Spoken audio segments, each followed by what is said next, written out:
Now it's all well and good to know a couple of licks on the guitar, you know, the lick to Smoke in the Water, the lick to Sunshine of Your Love, whatever. But these are just singular things. It's a very piecemeal approach to learning how to play the guitar. If you really want to learn to play the guitar, it's like speaking a language. You can learn a few words in another language, and you can walk up to someone in that country and ask them, "Where's the bathroom?" or "Help, give me food," you know. But it's another thing to be able to have a conversation, to be able to express yourself. For that, you really need to know the language. And the guitar is the same thing. Learning a few licks, that's all piecemeal. But if you really want to speak the language, you need to learn the chords. And really not that many. There's precious few that you have to learn in order to speak guitar fluently. There's two kinds of chords in music, major and minor. Major chords are happy, minor chords are sad. It's exactly the same as colors in art. The warm colors are happy, the cool colors are sad. Chords and colors are two of the same thing. There's two ways to play the chords on the guitar. One way is to go where the chords live. A lives here, D lives here, E lives here. This is first position, the first four frets. And there we go to make the chords with specific shapes. One shape equals one chord. So you learn a shape, you get a chord. And for most people, first position is really where they spend most of their time playing the guitar, especially when you use the guitar as an accompaniment instrument to your singing voice. However, there's a second way to play the chords on the guitar, and that's to make a chord shape which is movable. And that chord shape makes a different chord on every fret. For example, my term, movable chord 1, or capital M1, is the major chord, movable bar chord shape that everybody knows and everybody plays. And it's this one here. And that chord, it makes every one of the 12 major chords in existence merely by moving it to each of the 12 frets. On the first fret, it makes F major. On the second fret, it makes F sharp major. On the third fret, it makes G major. Fourth fret, G sharp major. Fifth fret, A major, A sharp major, B major, C major, C sharp major, D major, D sharp major, E major. There's the 12 major chords in music, all from one chord shape that we merely move up and down the neck. Now the same thing is true of the minor chords.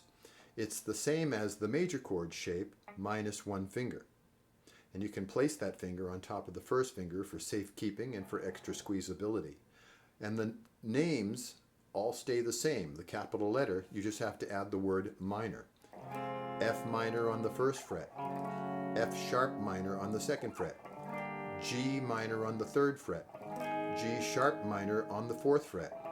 The fifth fret is A minor, A sharp minor, B minor, C minor, C sharp minor, D minor, D sharp minor, E minor.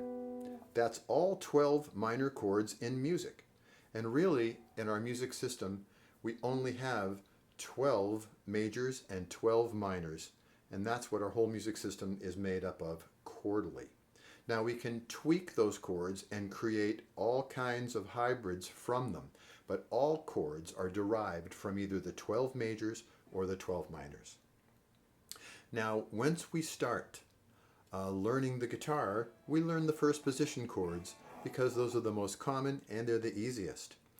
But when we want to venture out into movable chords or bar chords, it's usually because we want to play rock or blues or, you know, some other kind of music that first position isn't totally appropriate for. Now on my 2-page bar chord instructional sheets, we have capital M1, which is my term for the most common major bar chord, capital M meaning major, M meaning movable, 1 meaning most common. So capital M1 is major 1 movable chord shape. And little m1, lowercase m meaning minor, is the most common minor chord bar chord shape. Start with the major, and then lifting the finger gives you the minor. You'll see in the middle of the page the blue numbers reflecting the 12 unique frets on the neck. You'll see in black letters the chord names for the majors above the blue numbers and for the minors below. And you'll notice that the capital letter stays the same on every fret, whether it's major or minor. All you have to do is specify which one you mean. If you mean major, you don't have to say anything. Just say the capital letter. This is F, this is F sharp, this is G. If you mean minor, you have to say the word minor. This is F minor, this is F sharp minor, this is G minor, and so forth. Now, you'll notice that there's two orange strings in the diagrams of the chords. Those orange strings are the money strings in the chord, the most important two strings in the chord. If you just play those two strings and only pick those two strings with the pick, you don't even have to play the other four strings. You can get up on your tippy toes and get each note separately and then play the two together, and you're actually getting an easy version of the chord that you'd get if you strummed all 6 strings. So in other words, F, F sharp, G, G sharp, and so forth, all the way up the neck, just by playing the 2 strings. And it doesn't matter if it's major or minor when you only play the 2 strings, because the 2 strings are in both the major version and the minor version. So it's as if it were an easy way to play bar chords or movable chords. And I call them hot rod movables, because we can get around the neck faster this way than if we played all 6 strings. And in fact, many rock songs and famous songs have this type of approach, that kind of a thing. So for an entry to bar chords, entry to movable chords, it might be more fun for you to try to just focus on these 2 orange strings at first, while you're still developing the hand strength and the muscle strength to play the full chord. And in this way, all you need to do is memorize the names of the chords on each fret. And you can look at any chord chart and play those chords just by knowing what fret to move the 2 fingers to. For example, 5th fret is A, 10th fret is D, A, D, A, D, that type of thing. On the second page of the 2-page movable chord study guide, you see capital M2 and lowercase m2.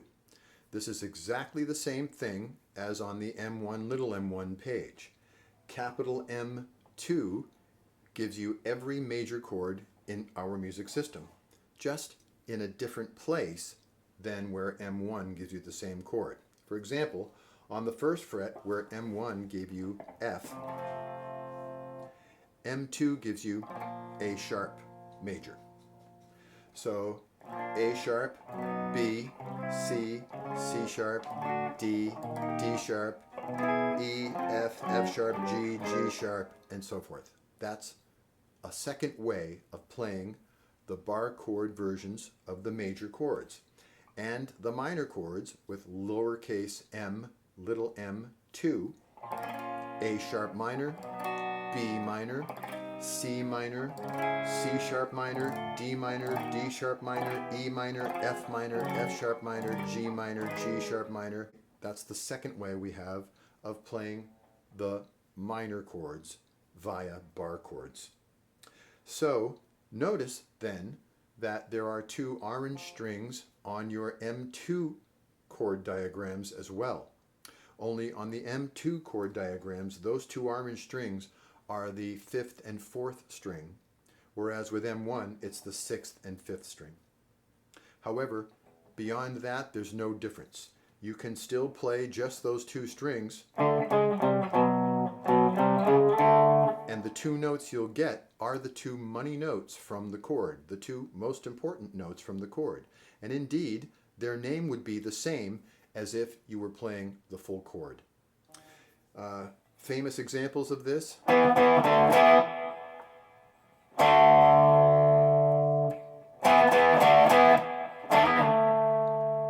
Whether you play M1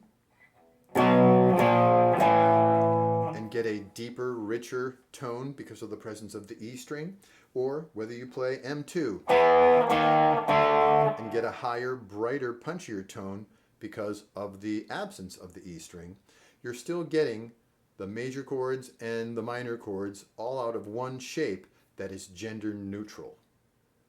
And the reason it's gender neutral, meaning it's both major and minor, is because there's a third note that determines the gender of the chord, and when we're only playing the two bottom notes, that third note is not present.